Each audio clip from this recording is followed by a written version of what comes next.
समोर आहे मित्रांनो मारुती विक्टोरियास आणि याच्या लाइटिंग सेटअपबद्दल आपण बोलणार आहोत. समोर आहे ना तुम्हाला DRL प्रोजेक्टरमध्ये, हेडलाइट्स प्रोजेक्टरमध्ये फॉग लॅम्प सुद्धा इथे पाहायला मिळतात.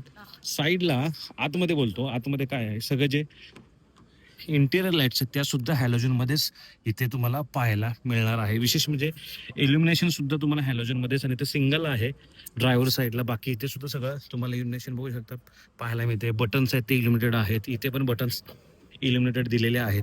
याचं इन्स्ट्रुमेंट क्लस्टर, ओके, हा सेंटर पॅनल, ऑटोमॅटिक एसीचे बटन सुद्धा इल्युमिनेटेड पाहायला मिळणार आहेत. इथे अँबियंट लाईट दिलेले आहे मित्रांनो. 64 कलरमध्ये ही अँबियंट लाईट आहे. तुम्ही ते चेंज करू शकता. आणि रिअरच्या ज्या टेल लाईट्स आहेत त्या तुम्हाला मी दाखवतो मित्रांनो.